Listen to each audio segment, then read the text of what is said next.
ಈ ಸೋಷಿಯಲ್ ಮೀಡಿಯಾದಲ್ಲಿ ಯಾರು ಇದನ್ನು ಪೋಸ್ಟ್ ಮಾಡಿದ್ದಾರೆ, ಇದು ಅಸಭ್ಯತ ವರ್ತನೆ ಅಂತ ಕಂಡು ಬಂದಿದ್ದ ವಿಡಿಯೋದಲ್ಲಿ ಕಾಣ್ ಬರ್ತಾ ಇದೆ. ಬಟ್ ವಿಡಿಯೋ ತೆಗೆದಿರೋನು ಕೂಡ ಹೋಗಿ ಅವರಿಗೆ ಈ ಥರ ಅಸಭ್ಯತೆಯಲ್ಲಿ ವರ್ತನೆ ಮಾಡ್ಕೋಬೇಡಿ, ಇದು ಪಬ್ಲಿಕ್ ಜಾಗ ಅಂತ ಹೇಳಿದ್ರು, ಇಲ್ಲ ನಮ್ಮ ಸೆಕ್ಯೂರಿಟಿ ಅವ್ರಿಗೆ ಕರೆದ್ಬಿಟ್ಟು ಈ ಥರ ಆಗ್ತಾ ಇದೆ ಅಂತ ಹೇಳಿದ್ರು ನಾವೇನಾದ್ರು ಆ್ಯಕ್ಷನ್ ತಗೋಬೋದಿತ್ತು. ಇವಾಗ ಅವರು ಸೋಷಿಯಲ್ ಮೀಡಿಯಾದಲ್ಲಿ ಇದು ವೈರಲ್ ಮಾಡಿದ್ದಾರೆ. ಇವಾಗ ನಾವು ಅದ್ರ ಬಗ್ಗೆ ನಮ್ಮ CCTV ಫುಟೇಜಸ್ ಏನಿದೆ ಅದು ಕೂಡ ನಾವು ನೋಡ್ತಾ ಇದ್ದೀವಿ. ಇವಾಗ ಸದ್ಯದಲ್ಲಿ ನೋಡ್ದಂಗೆ ನಮಗೆ 9ನೇ ತಾರೀಕದನ್ನು ಏನು CCTV ಫುಟೇಜು ಸಿಗ್ತಾ ಇಲ್ಲ. ಹಾಗಾಗಿ ನಾವು ಮತ್ತೆ ಇವಾಗ ಹಿಂದೆ ಅದು ನೋಡಬೇಕಾಗತ್ತೆ. ಅಪ್ ಟು ಸೋಮವಾರ ಭಾನುವಾರ ತನಕ ನೋಡ್ತಾರೆ ನಮ್ಮವರು.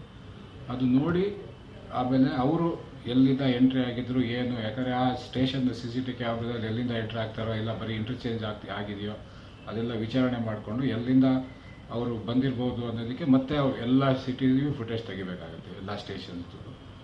ಸೊ ಹಾಗಾಗಿ ಅಲ್ಲಿ ನಮಗೆ ಕರೆಕ್ಟಾಗಿ ಯಾವ ಸಮಯ ಅಂತಲೂ ಗೊತ್ತಿಲ್ಲ. ಬಟ್ ನಮಗೆ ಇದ್ರ ನೋಡಿರೋ ಪ್ರಕಾರ ಇದು ನಾನ್ ಪೀಕ್ ಅವರಲ್ಲಿ ಆಗಿರುವಂಥದ್ದು ಒಂದು ಅಂತ ಕಂಡು ಬರ್ತಾ ಇದೆ.